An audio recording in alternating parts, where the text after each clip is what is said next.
Salve, salve rapaziada, como é que vocês estão? Tranquilo? Só de boa?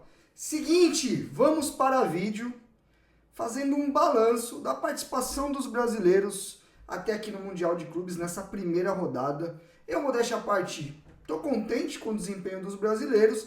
Vamos falar de um a um, vamos ranquear quem foi melhor nessa primeira rodada, quem foi pior. Vamos falar dos destaques individuais de cada uma das equipes também, quem foi bem, quem foi mal. E vamos fazer uma reflexão do nível dessa competição, que já dá pra gente ter uma noção desses confrontos, principalmente de brasileiro contra europeu, que me chamou muito a atenção, certo? Antes de começar a analisar, separei até alguns números pra gente pontuar aqui. Vem aqui embaixo, ó, se inscreve no canal, deixa seu like para entregar esse vídeo para mais gente. Deixa o comentário também, vamos debater, vou responder todo mundo assim que der. Enfim, vamos falar de bola, vamos falar de futebol, certo?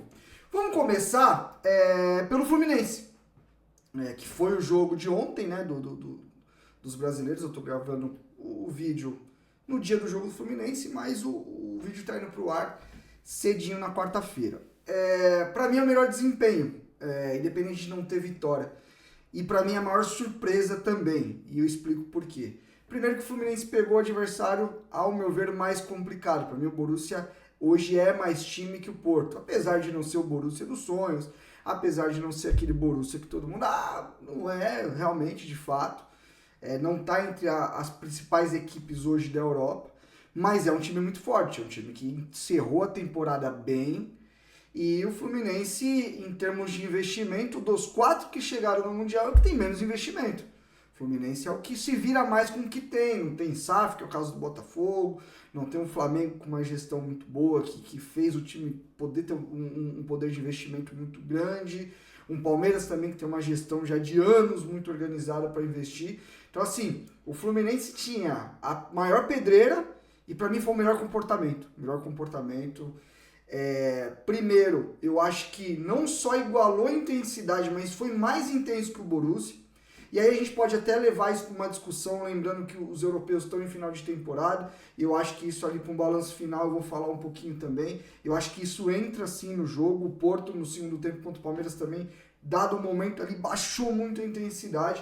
Mas desde o começo do jogo, um Fluminense com a intensidade muito alta, um Fluminense muito organizado sem bola, muito agressivo, pressionando a bola. Não teve sossego o Borussia para rodar. Em vários momentos que ficava com a bola, nunca esteve confortável o time alemão. Então, primeiro isso, o Fluminense demonstrou uma organização muito grande, uma mobilização para o jogo, uma concentração lá em cima também.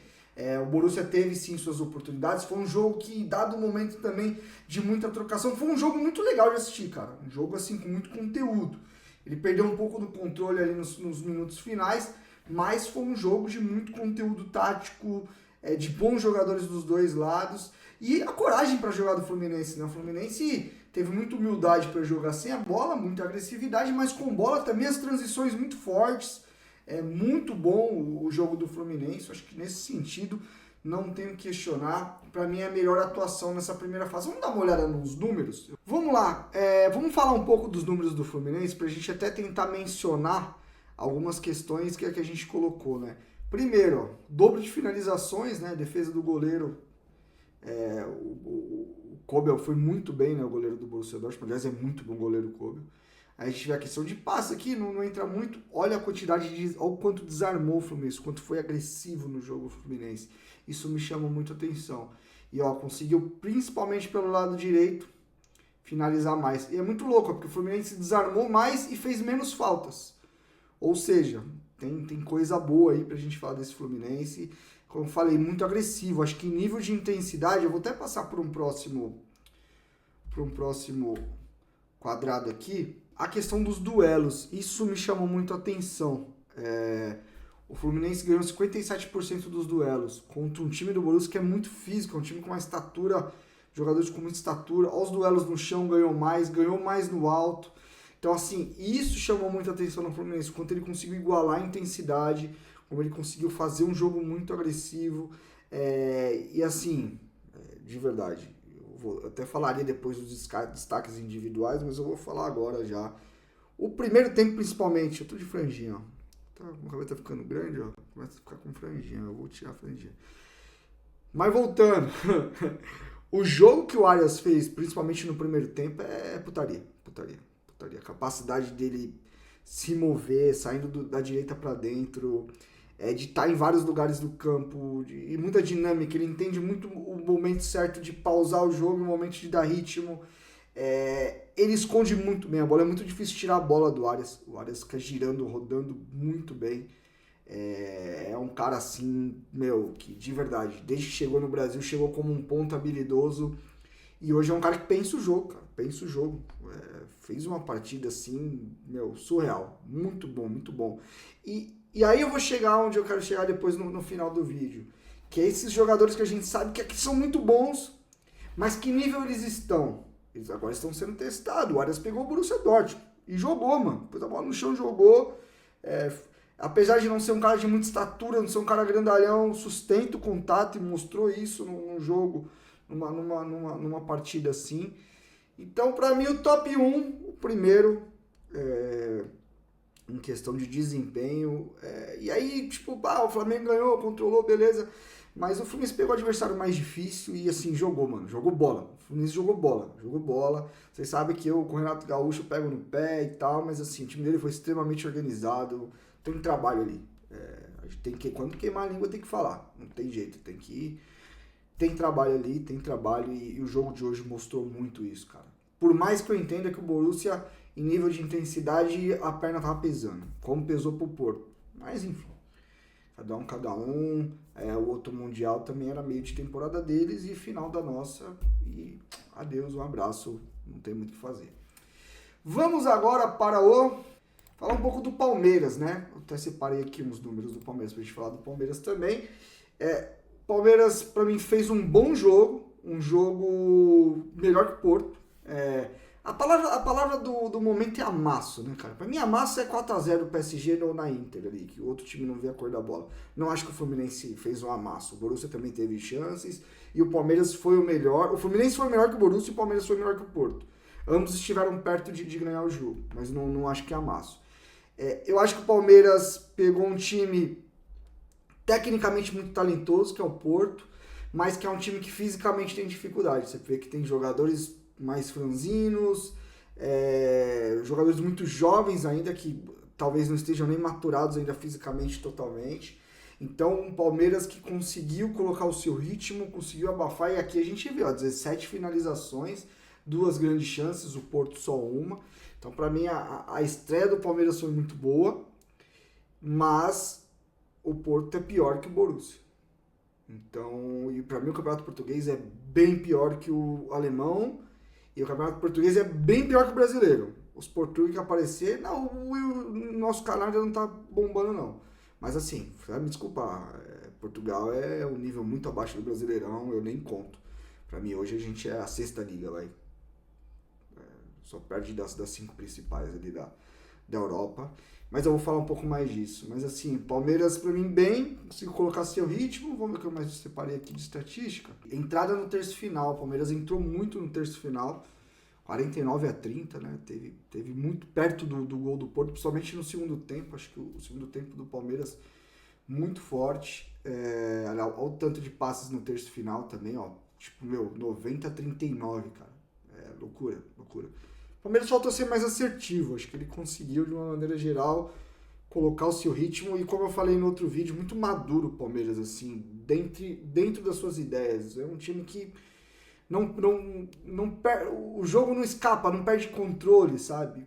Eu acho que isso é uma boa. Para mim, os destaques do Palmeiras. Fiz um vídeo do Rios, se vocês quiserem dar uma olhada, do Richard Rios, para mim foi o melhor jogador. Mas muito perto dele ali o Gomes fez uma partida. O Gomes já vindo de um jogo de Paraguai e Brasil, que ele foi muito bem na Neoquímica Arena. E o Aníbal Moreno, cara. Muita gente me chamou a atenção e realmente, o Aníbal, que foi até uma surpresa, né? Pra mim, o Martins era titular e ele começou com o Aníbal, que eu acho os dois muito bons. Acho que não tem uma distância tão grande, enfim. Mas pra mim, os 3 destaques aí individuais, certo? Eu passei mais rápido pelo Palmeiras, porque o Palmeiras tem vídeo de análise, o Flamengo a mesma coisa, enfim. Vamos de Flamengo. Vamos falar do Flamengo. O Flamengo que assim, fez um jogo muito maduro, muito controlado, falei disso no vídeo de análise, criou mais. Eu acho que o Flamengo ainda falta um pouco mais de contundência. Depois de refletir muito, debater, ó. Pro volume de jogo que o Flamengo teve 11 finalizações, quando eu vi o número eu achei que o time tinha finalizado mais. O time esteve mais na área do adversário, cercou muito gol. O Flamengo ele oscilou dentro da própria partida, é isso que me pegou um pouco. Tem uns momentos ali que escapa um pouco, mas acho que foi uma boa estreia. Estreia sempre é muito mais difícil. Pegou um time que não queria jogar no primeiro momento. É difícil você propor nesses jogos e eu sempre falo que furar defesas é difícil. E o Flamengo consegue o 2-0 justamente porque o time do Esperança estava saindo um pouco mais e aí o jogo muda um pouco de figura, o contexto do jogo muda bastante. Mas foi um Flamengo que teve mais a bola, muito mais passe, mais que o dobro. O Flamengo tocou muito. Eu acho que em alguns momentos falta um pouco mais de intensidade, um pouco mais de velocidade nessa circulação de bola. Desarmou muito mais, enfim. De uma maneira geral, acho que foi um bom jogo o Flamengo. O que mais que eu separei aqui? A questão de entrada no terço final. Muito mais, 58-29. Eu peguei estatísticas que eu acho que fazem sentido para você ajudar na leitura do jogo. Não sou um cara extremamente do número, vocês sabem disso, mas eu peguei números assim que para mim fazem sentido. E aí na questão do duelo também, ó. O Flamengo ganhou, o time da Tunísia, inclusive, batia bem, viu? Rapaziada, aceitava a madeira ali, viu? Tava complicado. Mas eu acho que o Flamengo fez um jogo dentro das suas ideias, se mostrou de novo que é um time muito bem treinado. Vou deixar na descrição as análises do Palmeiras e do Flamengo, que eu fiz pós-jogo, que eu falo até um pouco mais especificamente. Destaques do Flamengo. Para mim, o melhor jogador do Flamengo no jogo foi o Luiz Araújo, de novo com uma capacidade de versatilidade muito grande. Começa pela esquerda, joga por dentro, termina na direita fazendo gol, assim. Tem umas duas largadinhas que ele deu ali, mas tem lance com 44 segundos do tempo, ele baixando junto com o lateral. Tipo, fisicamente também tá num momento muito bom. Como eu até falei no meu vídeo, não sai do time, não tem como tirar ele do time hoje. Enfim. Destaque, Jorginho, muito bem o Jorginho. Que mais? O Varela fez um grande jogo. Acho que o Varela também, veja o que vocês acham. O Varela ganhou a posição do Wesley? Loucura, hein, mano? Loucura, tem jogado muito bem o Varela, cara. Não tem que questionar, não. Pra mim, esses destaques do Flamengo. Certo? Vamos pra Botafogo, que esse vídeo já tá virando uma vigília, hein, mano. Quero ver se vocês assistem mesmo até o final. Vai, posta aí que nós assistimos, cara. Só ver, mano. Botafogo. O Botafogo... Pra mim, o segundo tempo do Botafogo, assim, me quebrou um pouco. E até pra gente ver, 12-23, mano. Você tomar 23 finalizações do Seattle, que tudo bem, é um time tradicional na MLS e tal, mas é MLS, mano. Desculpa, a MLS é um nível bem abaixo, não tem como. Acho que o primeiro tempo foi controlado, o time mostrou boas coisas, eu acho que com o Renato Paiva as coisas estão acontecendo, mas no segundo tempo o time deu uma pane ali que se é contra um adversário mais qualificado, tinha dado muito ruim, tinha ido pra merda do jogo, então tem que tomar cuidado com isso. Mas uma coisa que a gente tem que ressaltar, cara, que eu vejo pouca gente falando na análise do Botafogo, é que o Botafogo já tá virando quase um novo time, mano. Porque você olha, o Mastriani jogou ali junto com o Igor, mas você olha pro banco, o Corrêa, Arthur Cabral, o Santi Martinez, assim, o Botafogo usou essa janela pra dar aquela turbinada no time. Pô, legal, que na temporada passada. Mas o time não tá pronto ainda, tá muito claro que o time ainda vai se encontrar, cara. Os jogadores ainda não estão acostumados uns com os outros, ainda não entendem completamente a ideia do treinador. Eu, inclusive, acho que o mercado do Botafogo é muito bom, cara. Arthur Cabral e o Joaquim Corrêa. O Joaquim Corrêa é muito bom jogador. Tem análise dele, inclusive, aqui no canal. Dei uma procurada. Vamos deixar na descrição aqui. Mano, o Joaquim é muito bom. Estão chegando jogadores importantes e tal. Então acho que o Botafogo, teoricamente, é o time mais novo do Mundial, assim, se a gente for ver. Ele tem uma base que o Renato Paiva já estava conseguindo dar uma guinada, mas, enfim, desarmou mais, né? A bola ficou mais... O Ceará tocou mais passes, enfim. Defesa do goleiro O do Seattle pegou mais, enfim. Foi um Botafogo que teve problemas e das atuações assim, eu acho que seja calamitosa, mas foi a que eu menos gostei dos brasileiros. Assim, realmente, pelo nível do adversário. E é muito louco, né, mano? Porque assim, vocês são tudo louco. Vocês estão falando que os dois times que empataram foram os que jogaram melhor. Eu acho que o Flamengo jogou bem também. Mas a gente tem que olhar para desempenho, a gente tem que olhar para o outro lado também, qual que é o adversário. Acho que eram mundos totalmente diferentes. Eu separei mais coisas aqui do Botafogo. Muita entrada no terço final, né, do time do Seattle, 44-75, mano. É o Seattle, mano. Enfim, diante de todo o contexto que eu falei, de verdade, eu acho que o Botafogo não tá pronto, mano. Não tá pronto, tá chegando muita gente, enfim.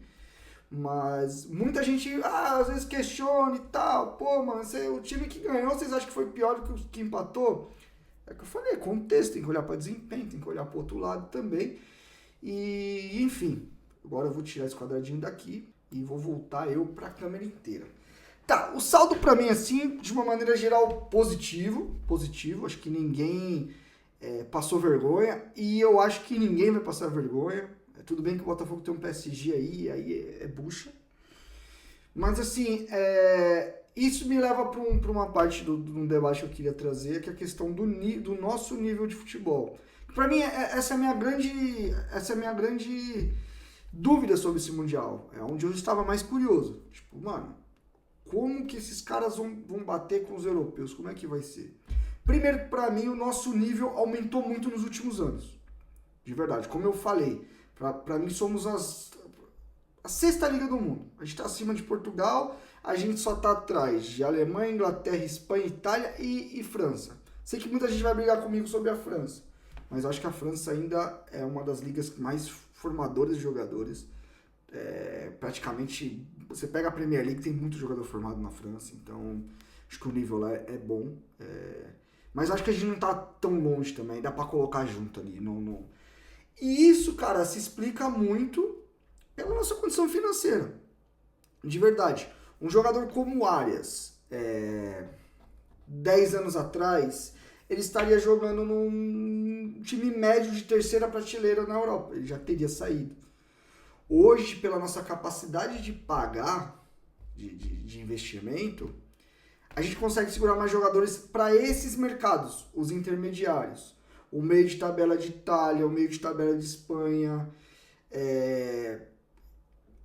Esses times que não vão brigar por título. Então, os nossos jogadores acabam ficando, você olha pro Flamengo, tem muitos jogadores que ficam, vou disputar título, pra que eu vou ganhar a mesma coisa no Atalanta? A Atalanta até que tá numa crescente, mas no Cagliari, tá ligado? Sei lá, vamos lá, o meio de novo, pro próprio Valência, que hoje também tá na decadência do caramba. Então, assim, hoje eu tendo a dizer para vocês que, por exemplo, um jogador de destaque do Flamengo ganha mais que um jogador de destaque do Sevilha, talvez. Ou esteja próximo. Então, a nossa liga se fortaleceu muito. E eu acho que isso meio que foi comprovado nessa primeira rodada. É claro, vamos calmar. Ainda tem muita competição pela frente. E realmente a minha grande curiosidade sobre essa competição é essa, cara. Até qual que é a distância? Que existe a distância, existe. Mas eu acho que talvez ela não esteja tão grande como já teve. Então, uma outra coisa que eu tenho curiosidade é ver jogadores como o Arias fazer o jogo que fez hoje, se provando num contexto competitivo maior. Porque isso pode abrir um mercado pro futebol brasileiro, que não é só um mercado de contratar o jogador de 17, 16 anos, esperar os 18 para levar embora para terminar de formar. A gente vê jogadores como o Arias fazendo um grande jogo contra o Borussia e ele virar uma opção pro Borussia. Pro Borussia vir aqui pagar e não ir só nos nórdicos, lá na Noruega, na Suécia, e pagar 20 milhões no jogador. Entendeu? Na minha cabeça, esse mercado ele é fechado. Na minha cabeça não. Se você olhar de uma maneira geral, você não vê transferências pegando jogador de 26, 27 anos daqui, entendeu? Ele vai normalmente para um contexto de Arábia. Enfim, lógico que tem exceções. Mas qual que é o mercado hoje de Europa vindo buscar no Brasil? O cara bem jovem. E aí ele paga o que tem que pagar. Se tiver um clube organizado que nem Flamengo e Palmeiras, vai ter que pagar e pagar muito. Então eu tenho muito essa curiosidade dos nossos jogadores, os nossos destaques da nossa liga, como eles vão se comportar contra um Chelsea, contra um Borussia, contra uma Internacional em algum momento, enfim. Então eu tenho essa curiosidade e eu acho que isso também vai trazer algumas respostas pra gente. Eu acho que de uma maneira geral, até aqui a nossa participação é bem digna, é bem boa. Digna não, boa, cara. Boa. E pra mim, vou agora até fazer o ranking, pra mim a melhor atuação é o Fluminense. A segunda melhor... Caraca, e agora? Eu fico entre Palmeiras e Flamengo. Flamengo, Palmeiras, empate técnico. E o Botafogo acho que realmente esteve um pouco abaixo. Não vou ficar empate técnico não, deixa eu pensar. Pra mim Flamengo. Flamengo, depois o Palmeiras, depois o Botafogo. Mas muito aqui, Palmeiras e Flamengo. Porque o Palmeiras também, o Porto também teve momentos ali que teve também uma oportunidade ou outra.